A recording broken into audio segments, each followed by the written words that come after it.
next time. বিগত 3 ঘন্টা যাবত আমরা এখানে দাঁড়িয়ে রয়েছি। Hello everyone, welcome back to my channel. আমার বলতেও কেমন কেমন লাগছে, কিন্তু এটা হচ্ছে আমাদের স্পিতি ট্রিপের লাস্ট ভ্লগ। অনেকগুলো মেমোরিজ কালেক্ট করে আমরা বাড়ির পথে বেরিয়ে গেলাম। ফেরাটা আমরা একেবারেই সেম রাখিনি, আমরা অনেকগুলো দিন স্কিপ করার চেষ্টা করেছি। ফার্স্ট আমরা যাচ্ছি সাংলা। কাজা টু সাংলার ডিস্টেন্স হচ্ছে 235 কিলোমিটার। যাওয়ার পথে আমাদের পড়েছিল আবার সেই পুয়ের ক্যাফেটা।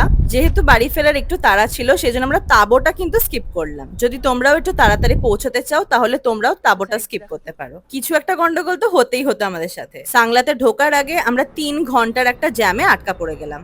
যাওয়ার সময় ল্যান্ডস্লাইডিং এর জন্য 3 ঘন্টা দাঁড়িয়েছি বলে ফেরার টাইমেও কিন্তু সেম 3 ঘন্টা দাঁড়াতে হতো। ঠিক এই কারণেই আমি সমস্ত মেয়েদেরকে বলবো, প্লিজ পোর্টেবল টয়লেটটা ক্যারি করো নিজেদের সাথে। সাংলার হোটেলে ঢুকতে ঢুকতে লিটারালি আমাদের রাত হয়ে গেছিল, তাই তোমাদের সাথে আমি সকালবেলা রুমের ভিউটা শেয়ার করছি। আমি সিরিয়াসলি বলছি, এত সুন্দর একটা হোটেল, কিন্তু আমরা কোনো ছবি ভিডিও তুলতে পারলাম না। যেহেতু ফেরার টাইমেও সেম 3 ঘন্টা দাঁড়াতে হবে, এজন্য সকাল সকাল ব্রেকফাস্টটা করেই বেরিয়ে পড়লাম। সোহাম তোমার ভীষণ তাড়া দিচ্ছিল, কিন্তু তারপরেও আমি চেষ্টা করলাম কয়েকটা ফুটেজ তোমাদের জন্য কালেক্ট করি। রুমটা যতটা সুন্দর দেখতে, বাইরের ভিউটা তার থেকেও বেশি সুন্দর। ওদের হোটেলের একটা পাশে কাজ চলছে, কিন্তু তারপরেও হোটেলের ভিউটা খালি দেখো। আমার যে কি দুঃখটা হচ্ছিল, যদি আমরা একটু তাড়াতাড়ি আগের দিন পৌঁছে যেতাম তাহলে আমি আরো অনেকগুলো শট নিতে পারতাম। প্ল্যান তো ছিল আমাদের নারকান্ডাতে স্টে করার, আমাদের ওরকম ভাবে প্যাকেজও বুক ছিল, কিন্তু তারপরে আমরা যা রাস্তায় জ্যাম দেখলাম, ডিসাইড করলাম ডাইরেক্ট চণ্ডীগড় যাব। তোমরা চাইলে ডাইরেক্ট চণ্ডীগড় থেকে সাংলাতেও আসতে পারো, কিন্তু তোমাদের ট্রিপ বুঝে তোমরা প্ল্যান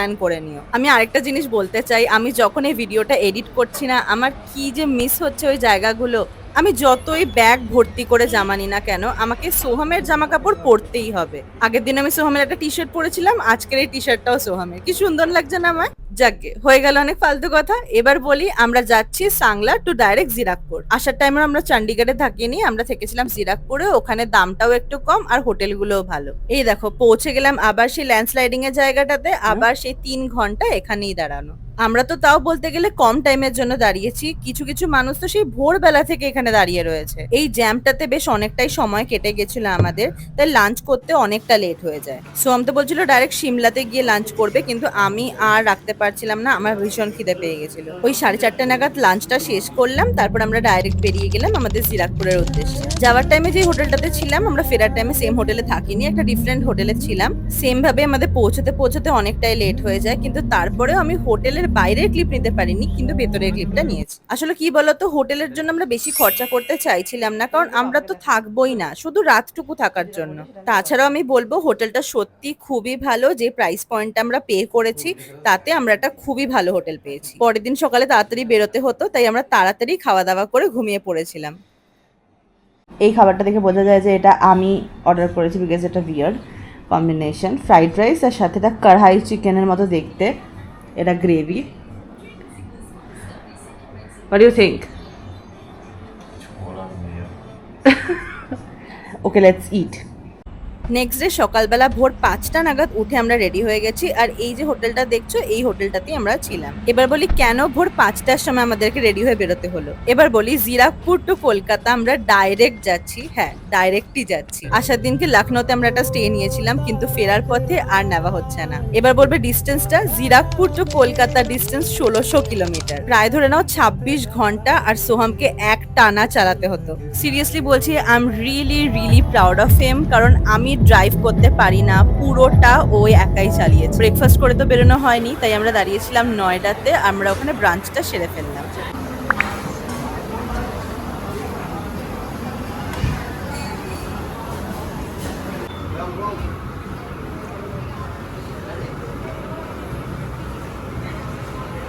খাওয়া দাওয়া কমপ্লিট করে এবার আবার জার্নি শুরু। তোমরা এখানে টাইমটা দেখে বুঝতেই পারছো যে আমি মিথ্যে কথা বলছি না, আমরা ডাইরেক্ট কলকাতা এসেছি। গাড়িটা অনেকটাই গরম হয়ে গেছিল, সেজন্য সোহাম আরেকবার দাঁড়িয়ে গাড়ির চাকাতে জলও দিয়েছে। রাতের দিকটাতে আমরা পড়েছিলাম বিহারের সাইডটা, আর আমরা সবাই জানি বিহারের সাইডটা অতটা রাতের বেলা সেফ নয় মেয়েদের জন্য। যেহেতু শুধু আমি আর সোহাম গেছিলাম, সেজন্য আমরা রিস্কটা নিয়ে নিই। আমরা ফটাফট ডিনারটা সেরে ফেলেছিলাম 8টার মধ্যে।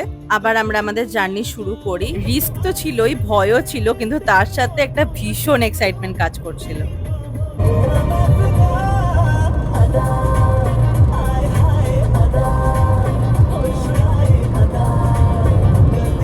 আমি সত্যি বলছি, আমি সোহামকে বলেছিলাম যে আমি পুরো টাইমটাতে জেগে থাকবো তোর পাশে, কিন্তু আমি পারিনি। আমার কিছু কিছু টাইমে চোখ বন্ধ হয়ে গেছিল। আমি জানি না এটা সোহামের এক্সাইটমেন্ট হতে পারে বা সোহামের ওই খিদেটা থাকতে পারে ঘুরতে যাওয়ার। ও একবারের মতো আমাকে বলেনি যে তুই জেগে থাক বা আমি পারছি না চালাতে। সিরিয়াসলি মানে 26 ঘন্টা একটানা চালানো সত্যি মুখের কথা নয়। দুঃখ হচ্ছিল যে ট্রিপটা শেষ হয়ে যাচ্ছে, কিন্তু বাড়ি ফেরার ওই ইচ্ছেটাও জাগছিল। আরো একটা রিজন বাড়ি ফেরার, যেটা মেইন রিজন, সেটা হচ্ছে আমার অনেকগুলো কাজ ঢুকেছিল যেটা আমাকে বাড়িতে ফিরেই করতে হতো। আশা করি তোমাদের সকলের আমার এই ভ্লগস গুলো দেখে কিছু ইনফরমেশন তোমরা পেয়েছো। আরো যদি কিছু ইনফরমেশন দরকার পড়ে অবশ্যই কমেন্ট করে দিয়ে আমি দিয়ে দেবো। তাহলে এবার আসি, সি ইউ নেক্সট টাইম।